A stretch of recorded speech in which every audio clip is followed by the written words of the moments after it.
Give us some grace here. We built this out last night and also on the flame, but I think we hopefully flame this one, guys. Yeah. So I asked 166 agents, how much do you make per month selling life insurance? And what do you think they said? How much does the average agent make? 3 grand, 12 grand, 15 grand? What do you guys think? 30 grand? Okay, cool. Anybody else? 20? Okay. Anybody else? 10 grand. Okay, cool. The data shows after these agents worked countless hours, bought thousands of dollars in leads, and sold dozens of policies, the average agent only made $5,071.89. Now, with over 40% of them making nothing at all or even worse, and probably even losing money. So who came here to make some money today? Everyone? Okay, cool. So our goal for this presentation is to make sure that your flights, your hotel expense, your gas are completely paid for after hearing this presentation. So who are we? My first month, who am I? I'm a co-founder here at Legacy Family Life. My first month in the business, I issue paid $294,000 in final expense premiums. This is an issue paid report. My best month ever, I sold $87,000 and $362 in final expense, my fourth month in the business. And my first year, I sold over $500,000 in final expense, just all over the phone. And actually, bottom line, net profit my first year, real numbers, so we're going to talk about being real and honest here. I made $176,787 my first year as a life insurance agent. Along the way, I've been documenting my journey on YouTube, grown a following, more than 42,000 subscribers. And then I met this guy who was way smarter than me, and we started an agency together. Micah, that's you. Yeah. Can you guys hear me okay? I am this guy. Can I take that clicker real quick? Sweet. My name is Micah Metcalf. For those of you who don't know me, I'm the CEO and co-founder of Legacy Family Life. Over my career, I have sold over $450,000 of life insurance. Not a ton, I know, compared to some of you. But I've managed almost $1 million in advertising, generated over 75,000 leads, and personally built all of our customer experience workflows and journeys. As a result, over the past 17 months, we have helped over 5,000 clients, received over 1.1 thousand 5-star reviews, and grown to over 500,000 AP per month in sales. Even crazier, we pay for all of our agents, leads, systems, and chargebacks. And we started our agency with no startup capital, no debt, no experience, and we're profitable from day one. So how is this possible? That is what we're here to be able to share with you today. See, the reason most agents are failing or not making the money they desire right now is because they think like an employee. In this presentation, we're going to teach you guys how to instead think like a business owner using just one principle, the Core 4. And with real data from our more than 5,000 clients, show you how to be able to use it. See, with the Core 4, you can beat 99% of life insurance agents, have an abundant amount of cash at the end of each and every month, and get out of what we call the insurance hamster wheel, where you buy leads, dial all day, sell a few policies, get chargebacks, and buy more leads, just to check your bank account and find out it's literally empty, resulting in you being stuck asking yourself, I just worked really hard and made so many sales, so where's my money? Then you do the exact same thing all over again, expecting a different result, which is literally the definition of insanity. So let's escape this hamster wheel together. First, we need to understand what is the Core 4. The Core 4 is essentially a series of key performance indicators that allow us to determine whether or not our business will be profitable. The Core 4 are, we use an acronym CAMP, closing rate, average premium, mix of business, and placement and persistency. Each one of these areas determine individually and collectively whether or not you and your business are making money or losing money. So let's look at how we can optimize them individually. Cool. We're going to talk about closing rate. I feel like this is one of my strengths here when it comes to sales. The first most important metric in any business is our closing rate. The reason is it allows us to ensure that we're making sales and driving revenue. So you might ask, what should your closing rate be? There are two main variables that we track that we focus on when it comes to your closing rate. Number one is your contact to presentation rate, and secondly is your presentation to close rate. The first that we're going to talk about here is your contact to presentation rate. What is a good contact to presentation rate? Anybody? All right, so you're talking about you contacted a prospect and you are Yeah, I call you, you pick up 40%. Absolutely. We're going to dive into that. Oftentimes, we just buy a batch of leads, a few people answer the phone, and unfortunately, we don't make a sale. And then we say, the leads suck. It's a leads problem. But in reality, we suck because we got 5 pickups and no presentations.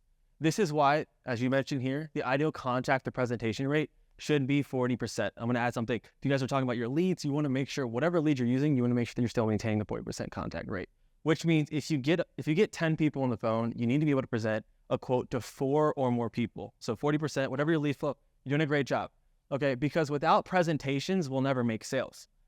If your contact to presentation rate is too low, that means that you're having an intro objection handling problem, or you're letting people off the phone too easily. So here's what we do to fix that. If you're buying leads, people are hanging up on you, spending money, why can't I get presentations? Well, this is going to fix that. We focus on our physical presence. So I teach all my agents when you're speaking, you have to have your physical presence involved. We talk about changing our tonality as an actor. This is one of the core features that we focus on. By smiling and sitting up in your posture, even over the phone. We all know when someone wakes up out of bed and on the phone, right? Well, these clients can hear that as well. So the goal in the first 30 seconds with your posture is to lower the prospect's guard. Now, allowing you to have higher chances of getting to the first 30 seconds. Because if you're not getting to the first 30 seconds, you're not going to get presentations. It's not going to be good. So now here's how you can present yourself in the first 30 seconds. It's really crucial how you do it. So let's say you're looking to make a reservation at a restaurant, okay? You Google their number and you give them a call, but the hostess who answers sounds tired, annoyed, or even rude. Would you still want to go eat at that restaurant? Probably not. But they could have been the best, they could have the best food in Austin, but you still wouldn't want to go there, right? All from that 30-second interaction. Secondly, if your contact to presentation rate is too low, you need to learn how to overcome objections, intro objections. Probably the most common point that new agents that work with us struggle with is getting to the first 30 seconds because they can't get through those objections. Now, here's how we do it. When a client tells you, Peter, I'm busy right now, can you call me later? Okay? All of us are probably like, yeah, absolutely. What time works? We know when follow expense, setting appointments don't work, and listening to clients don't work either. So we always want to go ahead, and what we do is all you do is you acknowledge that objection and overcome that by asking a follow-up question. I totally understand, Miss Betty, you're busy. I got to run here as well. It shows here that you listed your daughter as the beneficiary. Is that right? So the result is you start overcoming all the objections and you start getting more presentations, resulting in what? Hopefully more sales, all because you got through that. Now, here's some numbers that we track. If you guys are running ads, any type of sales, you need to track this. This is what we track with all of our agents every single day when they're getting started. Number one is presentations. Number one, how many scheduled appointments do you have? If our agents are calling people and they're setting too many scheduled appointments, we know that they're not pushing through the intro objections. Secondly is contacts. And we also track apps, sales, bad numbers, and dials. So if you're not tracking your numbers, that's the slide that we use to track our numbers. But what do you do if you have a closing problem? Recognize that the problem, if you're not making sales, it's because you have a poor discovery or a poor tonality, okay? I like to tell all my agents, the reason you're not making sales is because you're not asking good questions. If you're getting objections, you're not asking enough, you're not getting enough pain, okay? So let's talk about the discovery section. People buy insurance because they're trying to avoid some type of pain, okay? So how do you do that, okay? So I want to share with you guys the script the script framework that has allowed our agents this month. We're going to do over $550,000 in premium. I'm going to give you guys kind of the framework of what we use so that you can take it with you. I promise you it works. You have to ask questions. There's a question-based framework that gets your clients to open up about their problems. The goal is to get your prospects to sell you on why they need to buy life insurance from you, not you tell them why they need to buy life insurance. So here's our script in a nutshell. We break it down in 4 ways. Number one, in all of our script, the first thing that we identify is why are they looking for life insurance? The clients have to tell you why they're looking. What is the goal? Secondly, who will be the one that's stuck with the bill? Okay, I'll talk about the pain, but we're always going to figure out who is the one that's stuck with the bill. Third is, would they be in a position, Miss Betty, to pay for those expenses? What would that look like? And then lastly is that you have to tie your closing. So a $10,000 option, a $15,000 option, you have to pitch based off the pain. You have to present numbers that solve problems because that's why people buy. Okay. So first thing is find the goal. Identify why you're looking for life insurance. The way that we ask that is, Miss Betty, what is the goal of the life insurance? What do you want to make sure gets taken care of? How many times is we try to sell life insurance when they're looking for term insurance and all we have is final expense products? I don't care how good you are, your closing rate will not be great if you're selling the wrong product because you're not following what their goal is. So number one, admit to what they're trying to solve. Secondly, is you have to put the target on someone's back. Who will be stuck with the bill? Okay, Miss Betty, you don't have the coverage. Who would it be that would be, I guess, burdened with this huge financial expense? You need to get the pain. You need the wife, you need the husband, you need the daughter, you need the sister. If you don't got that, you ain't going to make the sale. Okay, people don't buy life insurance because they just want to get it. They have to have some type of pain. And then third thing we do is that we have to paint the picture. This is where I think the sales actually made is, would they be in a position to, I guess, pay for those expenses? And what are the clients going to say? Probably not. So our goal is to help the client realize what the pain is. Our goal is to change behavior. What does it look like now for you, Miss Betty? And also, what does it look like when you're gone? Well, my daughter, she doesn't have the money. Okay, gotcha. So it sounds like to me, as a mom, if you die, your daughter's going to have to go X, she has to start GoFundMe, has to raise money, knock on doors, all because we ask deeper questions. Now, how we ask deeper questions, here are some of the two most powerful questions that you guys should put in your script that help us have the client want to sell themselves. Number one, how would that make you feel knowing that your wife would have to go through that? What is she going to say? Terrible, not good, terrible. But the thing is, she told me, not I told her. And then secondly is, walk me through exactly why is it important to make sure that you have this taken care of? She's going to tell you why she needs your products, right? Well, I want to make sure that I can sleep better at night. Well, Miss Betty, do you feel like this could possibly be like the solution that might help you sleep better at night? I think so. By the end of it, we know that we're going to pitch to solve the problem. For example, she just told you, I want to cover my burial because when I die, my daughter is going to be stuck with my burial expenses. My daughter's going to have to go through all this pain. So what do we do? When we pitch the 20, the 30, the $15,000 option, we have to make sure that we explain how the 20, 30, whatever option you pick solves the problem. Miss Betty, this $20,000 is going to make sure, like you told me earlier, your daughter's not knocking on doors. She's not raising money. She's not going to have to start a GoFundMe. She's not going to be stuck in that position because this is why we have this life insurance, okay? So the last thing to consider is your tonality, and this is why I can give you guys a script. You message me, I'll give you the script, whatever it works, but ultimately, it doesn't matter if you guys have my script because you still wouldn't have our same results because the words on the script don't matter nearly as much as you actually say the words. Now, for example, I like to tell everyone who's starting to work with us, I'm training tonality. I say, what's your favorite book? Give me your favorite book. How to Win Friends and Influence People. Beautiful. And then Brian, I said, what's your favorite song? Yeah. Piano Man. Okay, if I asked you, can you read, what's your favorite page from that book? What number? What page number? Yeah, you probably wouldn't know, but I said, can you sing Piano Man for me right now? You could probably do it, okay? You could probably do it. But the thing is, they both have 250 to 300 words, your favorite book and your favorite song. But there's a melody, there's a tone, and there's a rhythm. And that's how we sell, because you have to engage. You have to open the prospect up, and you have them to feel like they're progressing in the sales call, or they're going to be like, okay, yeah, and they're going to hang up on you. That's a little example out of you. So here's how we use tonality in our script. And first thing is intro. In the intro, you have to lower people's guard. And the way that you do that is you just, well, what do you mean by that when you say you're looking around for some life insurance?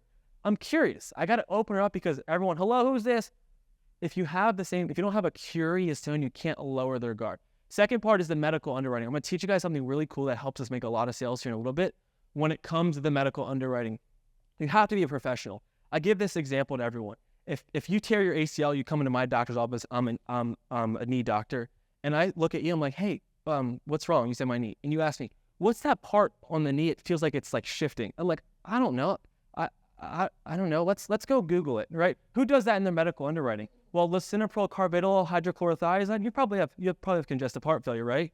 But there's agents that don't know the medical underwriting. So what happens? Your frame comes down, and ultimately they're not going to trust someone who's not going to be there for them, who doesn't know their stuff. So you have to be a professional when it comes to medical underwriting. Now, third is the discovery. You want to have that curious empathy. You always want to probe. Well, what makes you say that? I understand. Oh my gosh, you lost your mom. well, how has that made an impact on you? So you have to open up with your curious tonality. If you respond, sorry if I'm going too fast, I have ADD too. If you respond with the same tonality in the beginning, in the discovery, they're not going to be engaged. But the goal is to lean in and ask questions to get them to want to open up. And the last way is through the professional empathy when you're in the close. Again, you're tying it all back. Miss Betty, this is going to be the most affordable option for you. It's going to be the best option for you statewide. It's going to make sure that when you die, your daughter, who you say you love, right, is going to be there for you to make sure that they're taken care of. There's no burdens. And ultimately, this policy is going to make sure she's taken care of. Okay? So your tonality is one of the most important parts in your process. Okay? Listen to your goals, review your calls, listen to how you sound is so important. Now, last step is taking your sale. Okay, last thing I want to share with you guys is how to take a sale and turn it into another sale, resulting in a lower acquisition cost. Who wants to sell a client and then sell another client with a cool way? I'll teach you that. Well, remember how I told you I'm gonna help you guys pay for your flights? Here's one way, and here's the one way that you can get 3 to 5 free new leads. Who likes free leads? Everyone? Cool. Here's how you can simply do it without changing anything after you leave. Okay, first way is start asking for referrals in the application. Okay, so let me teach you how to do that. We all write policies. We have to get beneficiary, right? Okay, so you ask the primary, you have to have the primary, you ask for the primary beneficiary. So who do you want to put down as your primary beneficiary? What would you tell me? Okay, your wife. Great. Then I'm going to ask, what's your wife's name? Emily. Okay, and what's your wife's birthday? Okay, beautiful. Let's say I know She'll make it home. But so write that in there. I got her date of birth. So I know she's probably 50. I don't know, 40, 50. I know that I have a product for her probably. I don't know. I can't do math. So when you're speaking to Miss Betty, you know her uncle or her husband is probably the same demographic, same age, right? So that's what we're getting. We're getting the name, birthday. We're also getting the phone number. Make sure every beneficiary you get the phone number because you need that. And then you're going to ask this special question.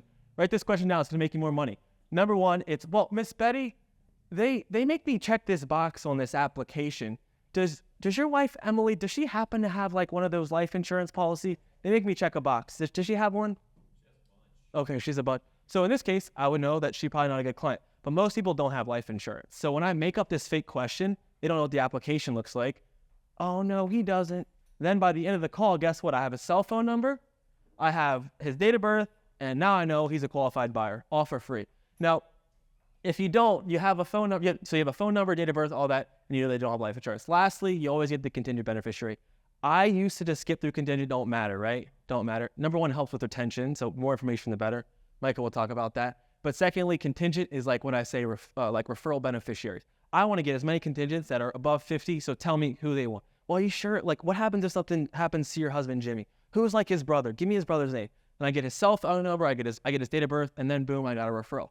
So turn everyone into a referral is the lesson that I teach everyone. Huge mistake that I made when I sold $87,000 of premium. I never asked for one referral, and I wish I saw this slide, so that's why I wanted to give it to you guys.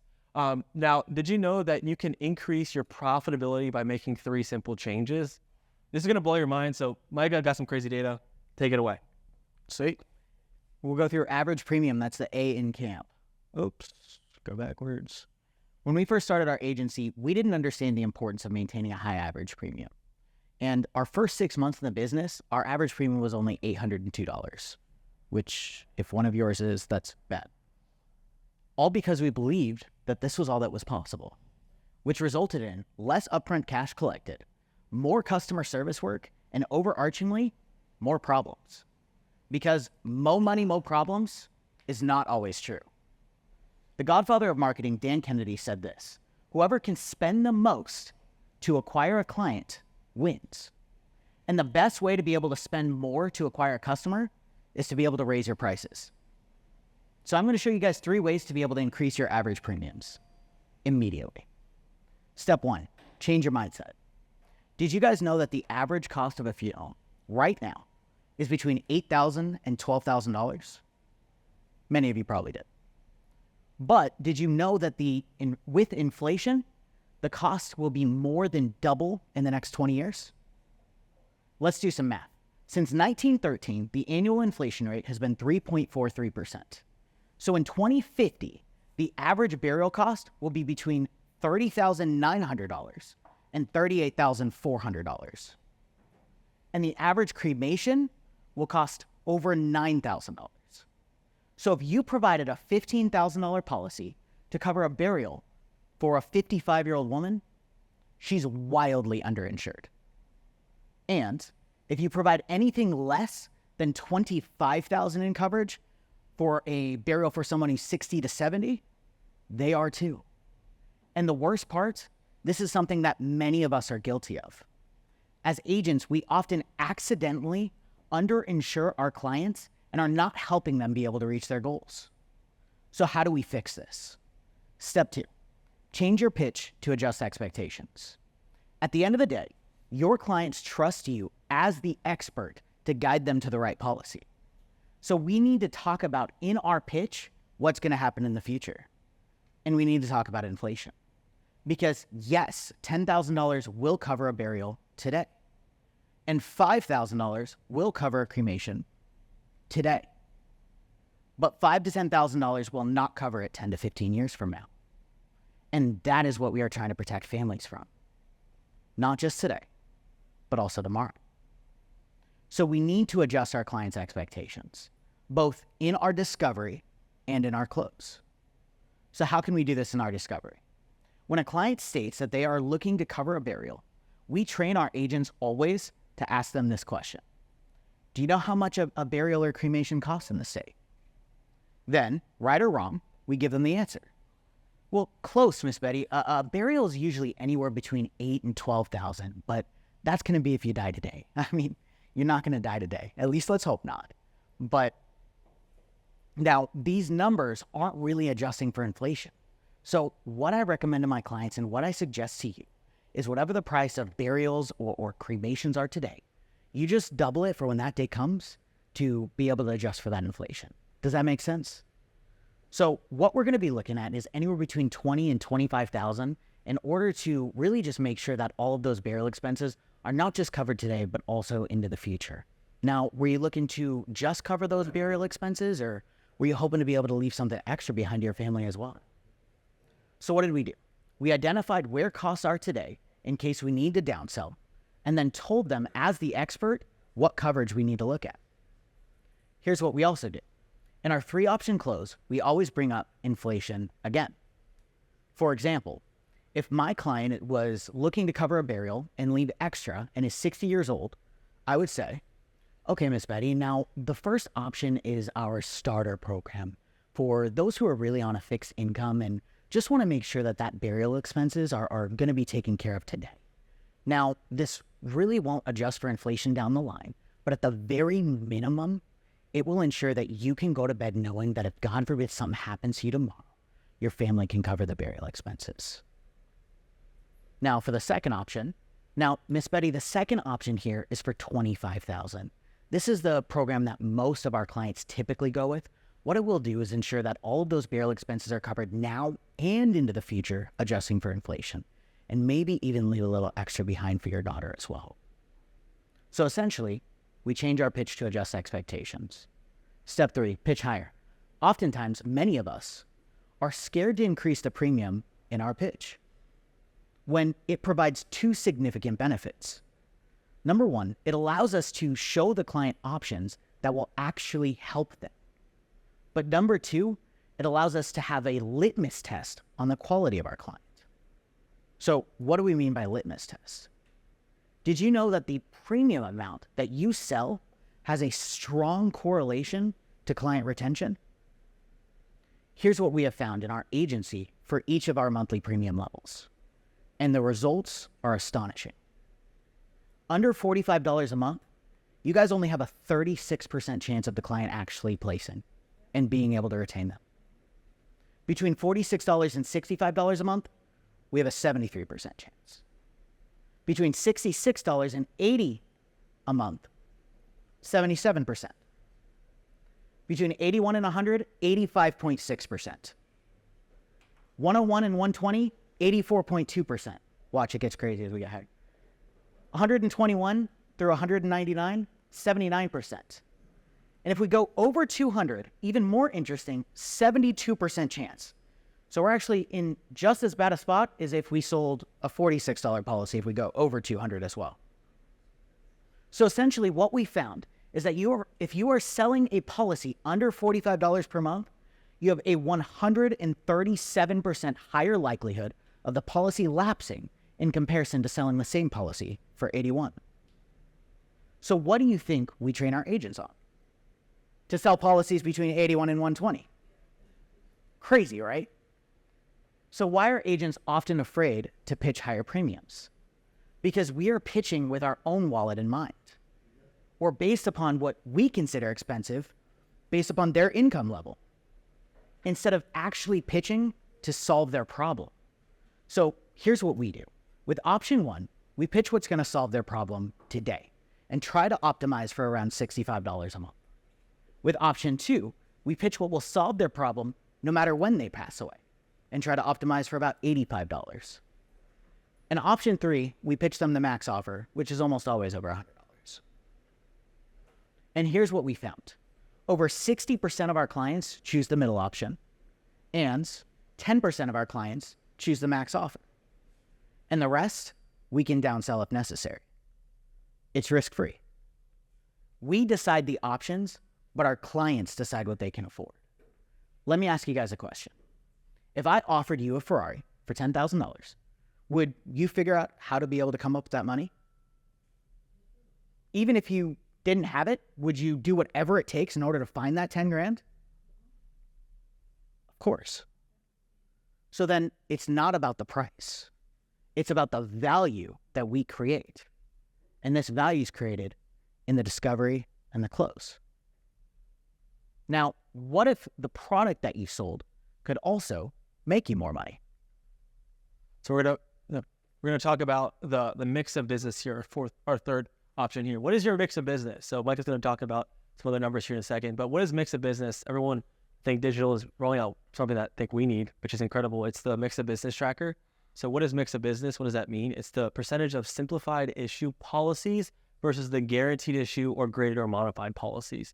So like what do we optimize for? What we try to shoot for, what we track, and we incentivize our agents to hit is an 80 to 20 split. So you always want to be at an 80 to 20. If you find yourself a little bit lower than 80-20, then we're going to talk about what you can do here. And the more simplified issue business, obviously the better, but why is it better?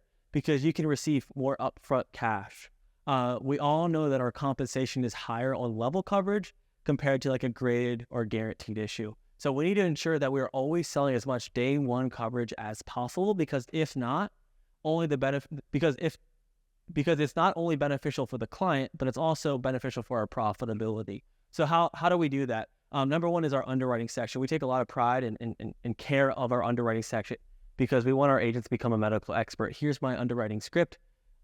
It's simple: smoker, heart attack, strokes, cancers, diabetes, anxiety, depression. Be thorough there. Get as much as you can. The more information, the better. And here's what we do. So we go through the medical section actually in the first 2 minutes of the call is what we do. So we ask because we're trying to create immediate value in the first 2 minutes of the call.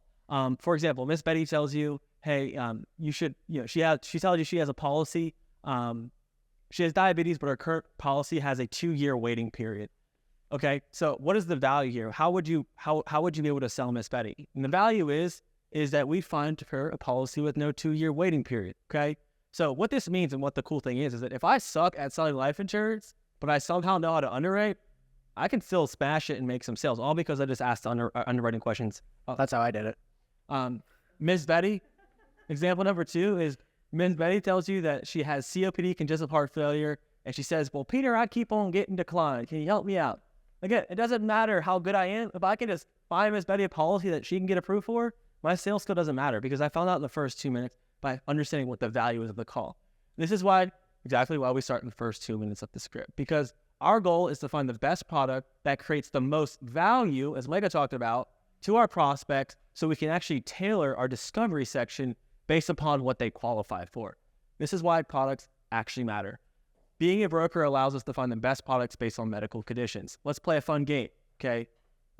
Who are you more likely to buy from? So let's pretend and say that you are 7 years old, you make $975 per month, you have diabetes, and you love Newport cigarettes. You smoke the cigarettes. Okay, cool. Agent 1 is the captain agent. They show up to your house. They get you to buy a $20,000 whole life policy with a waiting period for $99 per month. But then 2 weeks later, y'all fill out Jeff's lead card, and digital BGA calls, okay? This agent has the ability to match carriers with health conditions because they can sell multiple products. For example, we use Sika for smoker rates, American Amicable, great product for smoker. Second, we use diabetic carriers like Rural Neighbors, Sika, Transamerica. Neuropathy carriers, we use Sika, Transamerica. For dialysis day one, we go Sika. Healthy carriers, SBLI, Mutual of Omaha, great carriers. And then COPD carriers are SBLI and Rural Neighbors. That's our mix right there. Agent 2 comes, the digital BG agent calls, and they can get you that policy for $20,000 of whole life coverage with no 2-year waiting period for $85 per month. Which one would you pick? Obviously, the $20,000 policy with no 2-year waiting period and for $85 per month, okay? This is why you have to pair your products with specific health conditions. You can sell more business, you can increase your upfront cash, and you can increase your placement and persistency.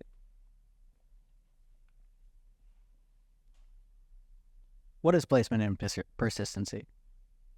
The definition of placement rate is the number of policies where the client makes their first payment in comparison to the number of policies where they don't.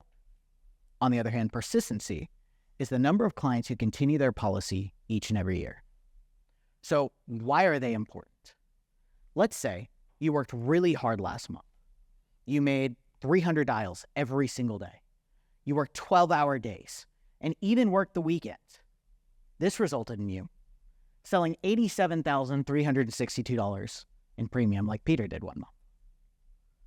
You see your sales on the leaderboard and get the recognition, the attention, the shout outs, and feel like you are on top of the world. But 50% of them don't make that first payment. And 50% of those that do don't make it past their first 6 months. Now, it looks like you're making all of this money on paper, but in reality, your business is crumbling because you spent thousands of dollars on leads each week and will have next to nothing to show for it, despite all of your hard work. So how do we ensure high placement and persistency? There are 2 key ways. Number 1, we need to change how you get your customers, our sales process. And number 2, we need to change how we keep our customers, our customer service process. Step 1, ensure affordability. Oftentimes we sell policies just to be able to make the sale or sell policies. But in reality, our job is to solve true problems and ensure that we are putting our clients in a policy that they can keep. So how do we ensure our clients can afford their policy, not just today, but also for the rest of their lives? Here's what we do. We confirm the price before ever moving into the application. For example, if the client picks the $20,000 option in the close, we say, okay, and do you think that that $20,000 option for $85 a month, is that going to be nice and comfortable and affordable for you every single month? But we even take it one step further.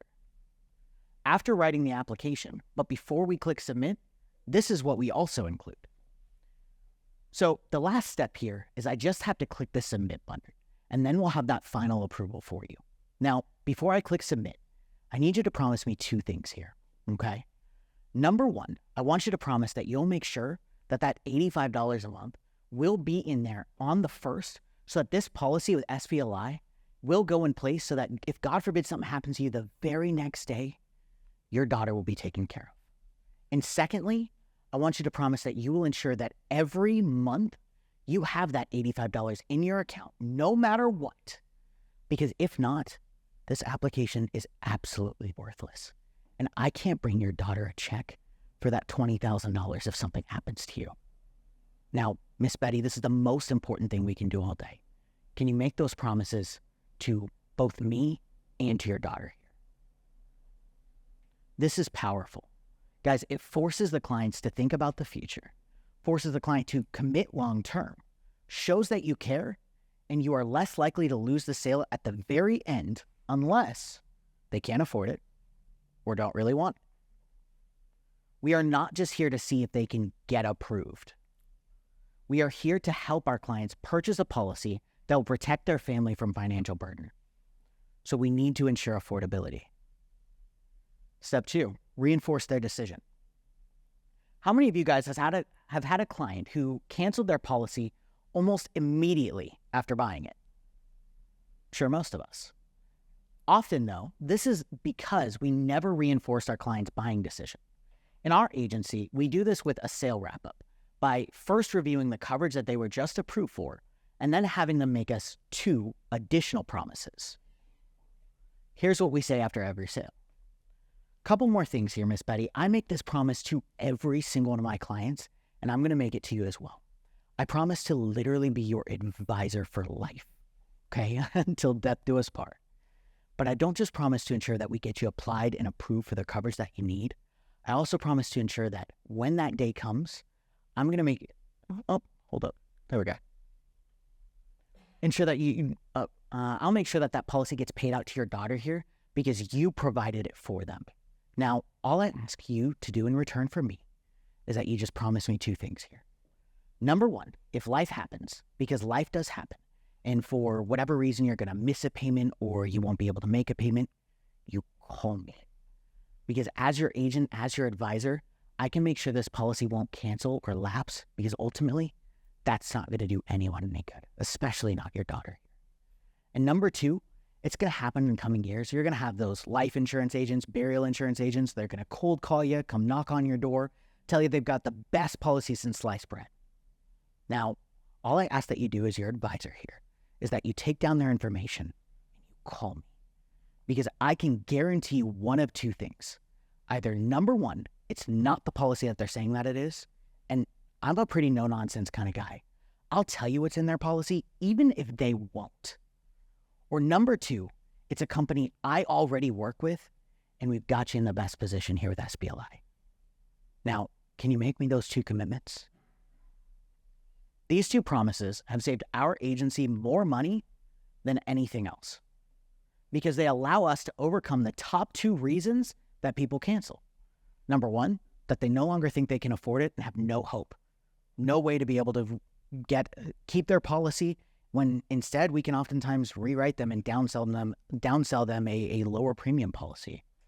And number 2, that they found a better policy. Believe it or not, our customer care team gets calls every single day from clients who just spoke to an agent that was trying to sell them another policy. And now we get the opportunity to keep them. So, how powerful is your wrap-up? Does it draw your client in and force them to make a commitment? Or is it a simple feel-good statement that we rush through at the end? This clicker goes fast. Step 3, start policies immediately. Here's the real statistic. In our agency, if we have a client start a policy immediately, they have a 94.6% chance of placing, regardless of premium level.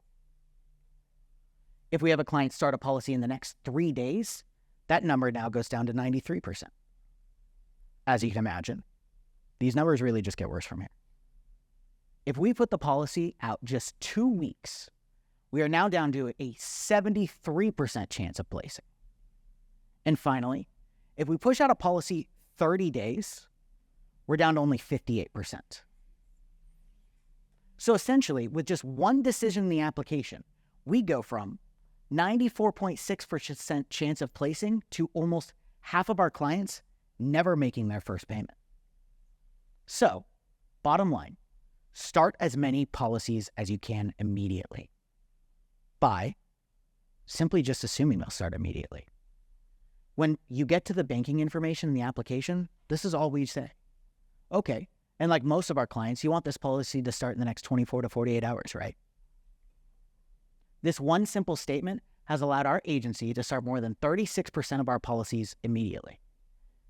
You guys see, we can't assume that the client will want to push it out. And oftentimes in final expense, that's exactly what we do. We hear it over and over again. Oh, we got to wait till the 1st. Oh, we got to wait till the 3rd. Oh, I'm on Social Security. I can't get it until the 3rd Wednesday. But we should always assume instead an immediate start and then wait for the objection. Because if they say no, it's okay to figure out why. You guys, we need to think logically about these. If they say something came up, guys, what if something comes up next month or 6 months from now? It's been a really hard month. Well, what happens if they have a hard month next month? I spent it already. if they already spent it, if they already spent all of their money this month without this bill, how on earth are they going to be able to afford a new bill next month? Now let's talk about an additional step that can increase placement that might not be immediately obvious. Step 4, ask for referrals. By providing referrals, clients reinforce their own decision. When they recommend us to someone else, they're effectively validating their choice to work with us. This helps reduce doubts or second thoughts that might arise. In psychology, this is known as the principle of consistency. See, people like to act in ways that are consistent with their previous behavior. By referring others, clients are reinforcing their commitment to our organization, but also to their policy, which leads to a higher likelihood of policy placement. So, how do we ask for referrals? Well, in your wrap-up, just include this statement. Now, the last question I always ask my clients is, now that you're a part of my family, are there any of your friends or family members that I'd be able to help in the same way that I've helped you today? You can't be afraid of asking for referrals. Once you've sold the client, you have nothing to lose and everything to gain. 2, change how you keep your customers. Step 1, send handwritten cards. Every single one of our clients receives a handwritten card, including their policy information and agent information. This allows us to build better connections with our clients and distinguish our agency from every other. Step 2, ensure your clients get their policy. One of the most common reasons clients cancel is simply because they never received it. I don't know how often you guys hear about that, but it's ridiculous. Aetna, Sika, I'm just saying. Throwing this out here. I mean, I could throw a whole bunch of people under the bus here. The amount of policies we send weekly is nuts. At our agency, we send a text after 30 days asking our clients if they received it. This creates not only an opportunity to review any questions or concerns they have about the policy, but also allows us to mail one out to them if necessary. So at the end of the day, they don't feel like they got scammed because you guys are just a voice on the phone. For all they know, you guys took their accounting information and took off with it. So if they don't receive the policy in the mail, it doesn't make it real. Step 3, we follow up. Based upon our data, 72% of our clients who cancel do so in the first 3 months of their effective date. So what do? In just the first 30 days alone, our clients get 8 text messages, 2 emails, and a follow-up call from customer care. They receive an additional 5 texts and 2 emails over the next 2 months, and then receive texts and emails just checking in on them every month for the rest of their lives. We want to be our client's agent for life, and in order to ensure that we can do that, we have to build a long-term relationship. And these follow-ups also create upsell and referral opportunities for our customer care team as well. Bottom line, don't stop communication just because you made the sale. The relationship with your client is not over until that beneficiary gets their check. Now, we've reviewed a lot in this presentation. We went through closing rate and how you can sell more policies and improve your sales skill, average premium, and how you can use it to increase your quality of a client and the amount of money you make per sale, mix of business and how you can use it to be more profitable and provide better products to your clients, placement and persistency, and how you can use it to keep your clients longer.